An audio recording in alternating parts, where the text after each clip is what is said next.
حي شعبي قديم في القاهرة كان فيه مدفن مهجور بعيد عن الناس. كان المدفن ده مش معروف لحد في الحي، مفيش حد يروح له ولا يقدر يقرب منه.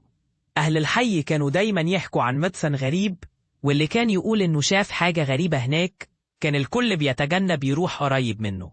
وكان في يوم من الأيام واحد اسمه أحمد، شاب شجاع لكنه دايما كان عنده فضول. كان دايما يسمع عن المدفن ده ويحس إنه في حاجة غريبة في المكان. قرر في يوم من الأيام إنه يروح يستكشف المدفن ده رغم تحذيرات الناس. أخد أحمد شنطة صغيرة فيها فلاش ورايح على المدفن في آخر الليل. لما وصل قدام المدفن حس بشيء غريب، الرياح كانت مش طبيعية، وكان الجو هادي لدرجة إنك كنت تسمع قلبك وهو بيدق.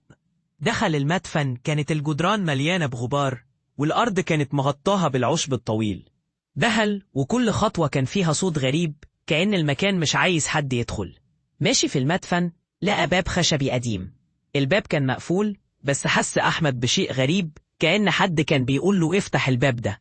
فكر كتير لكن في الآخر قرر إنه يفتحه. فجأوا إن الباب كان سهل يفتح. دخل جوه وفي رائحة عفنة غريبة، وكان المكان مظلم لكن كان فيه ضوء خفيف جاي من بعيد.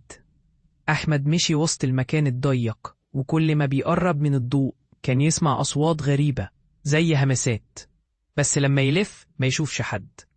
وكل خطوة كانت بتزيد من خوفه لحد ما وصل للضوء اللي كان بيشوفه من بعيد. لما وصل للضوء لقى تمثال قديم لواحد جالس وشكله مرعب جدا، وفجأة اتسرع في قلبه وحس بشيء بارد جاي من وراه. التفت وما لقى حد، لكن قبل ما يقدر يهرب شعر بشيء ثقيل على صدره، زي حاجة ثقيلة جدا على صدره. حاول يتنفس لكن ما قدرش، وفجأة انقض عليه شيء أسود من وراه، وكان الصوت الوحيد اللي سمعه هو ضحك غريب. الضوء اختفى وصوت الضحك زاد. أحمد حاول يهرب لكن المكان كان كله مغلق. في آخر لحظة ظهر جنبه ضوء قوي، كل شيء وقف، وكان في صوت بعيد كأنه بيقول له مفيش مكان للهروب. وأحمد مش قادر يتحرك، وشاف قدامه صورة جني ضخم، وجهه كان مش واضح، بس كان صوته غريب وكأنهم بيهمسوا في أذنه. الصوت بيقول له أنت هتعيش هنا، مش هتقدر تخرج، المدفن هو مكانك الجديد. بعد دقائق وجد نفسه في مكان مختلف، جالسين جنبه أجساد لناس كانت مفقودة. المكان كله كان محاط بالظلام.